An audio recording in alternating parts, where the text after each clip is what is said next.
जम्मू कश्मीर के बाद में अब लद्दाख में अमेरिका के भारतीय राजदूत सर्जियो गोर की मौजूदगी, और यह महज एक राजनीतिक दौरा नहीं है। ऊंची चोटियां, संवेदनशील सीमाओं, रणनीतिक महत्व वाले इन इलाकों से भारत ने एक साथ अपने दो पड़ोसी मुल्कों को बड़ा संदेश देने की कोशिश की है। क्यों यह दौरा अहम माना जा रहा है, क्यों पूरी दुनिया की नजर इस दौरे पर थी?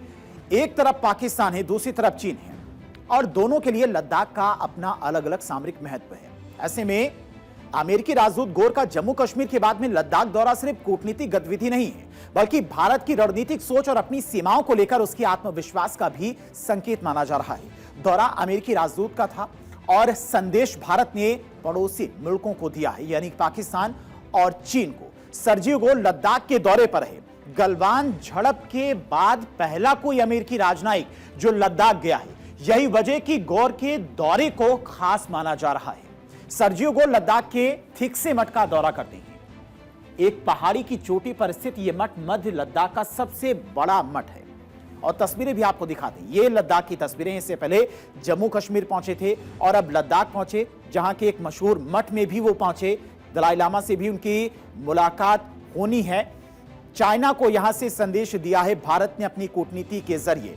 काफी मशहूर यह मठ है, माना जाता है कि मध्य लद्दाख का सबसे बड़ा मठ है, और तिब्बत के पोटाला पैलेस जैसा दिखने के लिए मशहूर है। लेह से 19 किलोमीटर की दूरी पर इस मठ की स्थापना हुई थी 1433 में, और यहां पर बहुत पुरानी और शानदार मूर्तियां भी हैं, स्तूप भी हैं। इसके अलावा स्क्रॉल पेंटिंग, दीवारों पर पेंटिंग्स बनी हुई हैं। इसके साथ ही यहां पर 1980 के दशक में स्थापित मैत्रेय बुद्ध की 15 मीटर ऊंची मूर्ति भी है। लद्दाख से पहले सर्जियो गोर जम्मू कश्मीर के दौरे पर ही गए थे, और इस दौरान उन्होंने जम्मू कश्मीर को लेकर कहा था कि यह भारत का एक महत्वपूर्ण हिस्सा है। सुनिए। It's a pleasure to be here. As everybody here knows, I'm the U.S. Ambassador to India, and this is an important part of India, and so I'm here visiting for the first time. अब खास बात यह कि गोर केवल अमेरिकी राजदूत नहीं हैं, बल्कि राष्ट्रपति डोनाल्ड ट्रंप के साउथ और मध्य एशिया के विशेष दूत भी हैं। उनका जम्मू कश्मीर और लद्दाख का दौरा खास माना जा रहा है। गलवान झड़प के बाद पहली बार कोई अमेरिकी राजदूत लद्दाख के दौरे पर रहा। लद्दाख के बौद्ध मठ जाकर बड़ा संदेश दिया। गौर के लद्दाख दौरे के जरिए चीन को संदेश देने की कोशिश की गई है। चीन को क्या संदेश देने की कोशिश की गई है भारत की तरफ से? गलवान के बाद में लद्दाख में पहली अमेरिकी राजनयिक की मौजूदगी, बहुत बड़ा संदेश चीन को। बौद्ध मठ के जरिए चीन को अप्रत्यक्ष संदेश देने की कोशिश। बौद्ध मठ जाकर दलाई लामा के पक्ष में हामी भी दिखाना है। इसके अलावा यूएस की रणनीतिक और रक्षा साझेदारी की अहमियत को भी यह दौरा दिखाता है, और इसीलिए चीन की भी नजर लद्दाख के दौरे पर बनी हुई थी, और भारत ने कूटनीति के जरिए पाकिस्तान और चाइना को एक साथ संदेश दे दिया है, और यह भी बता दिया है कि जम्मू कश्मीर भारत का अभिन्न हिस्सा था, हिस्सा है और हिस्सा रहेगा। साथ ही साथ लद्दाख में जिस तरह से चाइना अपनी आक्रामकता दिखाता है, अपनी ताकत दिखाता है, उसको लेकर भी भारत ने अपना कड़ा संदेश दिया है। यह तो बात हुई लद्दाख की। अब बात जम्मू कश्मीर की करते हैं, जिसको सर्जियो गोर ने भारत का अहम अंग बताया है। भारत हमेशा से कहता रहा है कि जम्मू कश्मीर देश का अभिन्न अंग है। सर्जियो गोर के स्टेटमेंट के बाद में पाकिस्तान में सियासी गर्मी बढ़ गई। पाकिस्तान ने तुरंत अमेरिकी राजनयिक को तलब कर अपना विरोध दर्ज कराया। सवाल यही है कि क्या गोर का यह स्टेटमेंट केवल इस्लामाबाद को जवाब है? तो जवाब होगा नहीं, क्योंकि गोर के जम्मू कश्मीर वाले स्टेटमेंट का संदेश चीन के लिए भी था। किस तरह से चीन के लिए संदेश था गोर का, तो वो भी आपको समझाते हैं। पाकिस्तान को पीओके को लेकर संदेश दिया है सर्जियो गोर ने। पीओके पर भारत पूरी तरह से दावा कर सकता है।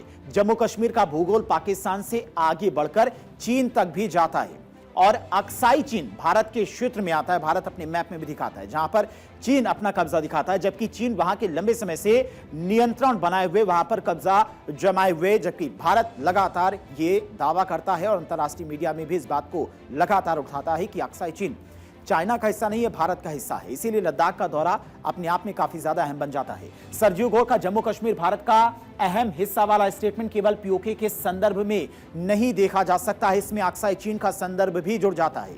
अमेरिका का कोई वरिष्ठ राजनयिक जब जम्मू कश्मीर को भारत का हिस्सा बताता है, तो इसका अर्थ यह भी निकाला जा सकता है कि वॉशिंगटन भारत की संप्रभुता से जुड़े दावों को सार्वजनिक तौर पर चुनौती नहीं दे रहा है, बल्कि उसे स्वीकार करने वाली भाषा इस्तेमाल कर रहा है। वैसे देखें तो जम्मू कश्मीर को लेकर अमेरिका की नीति हमेशा संदिग्ध रही है। इससे पहले पिछले कुछ सालों में शायद कोई अमेरिकी राजनयिक ने जम्मू कश्मीर को लेकर इस तरह से बात की हो, और ऐसे में सर्जियो गोर के स्टेटमेंट को खास माना जा रहा है। अब जियोपॉलिटिक्स पर इसका क्या असर पड़ेगा, सर्जियो गोर का स्टेटमेंट जम्मू कश्मीर और लद्दाख के दौरे का, वो भी आपको बताते हैं विदेश मामलों के जानकार डॉक्टर अजित। आप सुनिए। यह देखना महत्वपूर्ण होगा कि अमेरिकी दूतावास अपने राजदूत की बातों को रेखांकित करता है या जो अमेरिकी विदेश विभाग या अमेरिकी विदेश नीति का स्टैंड पुराना रहा है उसी को लेके चलता है। तो मुझे लगता है अभी थोड़ी सी जल्दीबाजी होगी ये कहना कि ये अमेरिका की विदेश नीति में बदलाव है या राष्ट्रपति ट्रंप कुछ नया करने जा रहे हैं। लेकिन सर्जियो गोर का स्टेटमेंट भी इतनी आसानी से उसको नकारा नहीं जा सकता। अब जियोपॉलिटिकल एक्सपर्ट ने ब्रह्माचलानी ने अमेरिकी राजदूत के श्रीनगर में दिए गए स्टेटमेंट का विश्लेषण किया है और बताया कि इसका असर आने वाले समय में किस तरह से देखने को मिल सकता है। तो उसका विश्लेषण करके भी आपको हम बताते हैं कि इसका असर कैसे पड़ेगा। अमेरिकी राजदूत अक्सर जिस देश में तैनात रहते हैं उसके हिसाब से संदेश देते हैं। भारत में थे, भारत के लिहाज से संदेश दिया, मगर आधिकारिक रूप से अमेरिकी विदेश विभाग की नीति इससे नहीं बदल जाती है। क्योंकि सर्जियो गोर भारत में अमेरिकी राजनयिक हैं, इसी लिहाज से भारत के संदर्भ में उनका संदेश काफी मायने रखता है, लेकिन अमेरिका की विदेश नीति इससे नहीं बदल जाती है। और इसी तरह की बात पूर्व डिप्लोमेट और चुनाव आयोग में वरिष्ठ अधिकारी रह चुके मोहम्मद अमीन ने भी कहा था। सुनिए। समझता हूँ कि इनका एक अपना पर्सनल बयान है और एक सोची समझी नीति है जिसके तहत वो समझते हैं इस बात को, इससे इस पर कोई फर्क पड़ने वाला है। जबकि आपको पता है कि दुनिया जानती है इस बात को कि ये कश्मीर है, आज़ादी के बाद से ये हमारा हिस्सा था, है और रहेगा, और इसीलिए 370 को वहाँ से हटा दिया गया और उसके बाद आज वहाँ पर शांति का और सब वहाँ पर एक सरकार, चुनी हुई सरकार काम कर रही है। लेकिन इन सब बातों से कहने से हमारे देश के ऊपर कोई ऐसा खास असर पड़ने वाला नहीं है, क्योंकि इनका अगर ये बयान ऑफिशियल होता तो वहाँ पर जो उनकी स्टेट डिपार्टमेंट है वो उससे मोहर लगती और वहाँ पर जो उनके सरकारी अधिकारी हैं उनकी तरफ से इसको इंडोर्स किया जाता। ना तो उनके विदेश मंत्रालय ने इंडोर्स किया है इस बयान को और ना ही उनके सरकार की ओर से कोई ऐसा बयान दिया गया है। इस मामले में देखिए, आपने देखा होगा कि हमारे भारत सरकार ने भी कोई इस पर कोई प्रतिक्रिया दी नहीं है, क्योंकि ये वाकई हमारा जो देश है उसका एक अभिन्न अंग है जिसका नाम है जम्मू एंड कश्मीर। वो हमारे देश का हिस्सा है, कोई नई बात नहीं है। अब सर्जियो गोर का स्टेटमेंट अपने आप में अमेरिकी विदेश नीति में किसी बड़े बदलाव की औपचारिक घोषणा नहीं है। इसे लेकर ज्यादा बड़ा निष्कर्ष निकालना जल्दबाजी भी होगी, लेकिन कूटनीति में शब्दों का चुनाव मायने रखता है। आखिर क्यों ऐसे समय पर जब दुनिया के कई देश कॉन्फ्लिक्ट में और युद्ध में जूझ रहे हैं, उस वक्त ऐसा बयान क्यों दिया गया, इसके भी काफी ज्यादा मायने हैं। जम्मू कश्मीर को भारत का अहम हिस्सा कहना पाकिस्तान की आपत्ति को जन्म देता है और साथ ही चीन के लिए भी एक रणनीतिक संकेत छिड़ता है। फिलहाल इस दौरे का सबसे बड़ा संदेश यही है कि अमेरिका भारत के साथ आर्थिक और रणनीतिक रिश्ते बढ़ाने पर जोर दे रहा है और जम्मू कश्मीर को लेकर इस्तेमाल की गई भाषा ने इस पूरे दौरे को सामान्य राजनयिक यात्रा से कहीं ज्यादा अहम बना दिया है। और साथ ही साथ पूरी दुनिया को यह संदेश भी अमेरिका देने की कोशिश कर रहा है कि भारत के साथ में उसके रिश्ते कभी खराब नहीं थे, ना कभी खराब होंगे। भारत के साथ में उसके रिश्ते अहम थे, अहम हैं और अहम रहेंगे।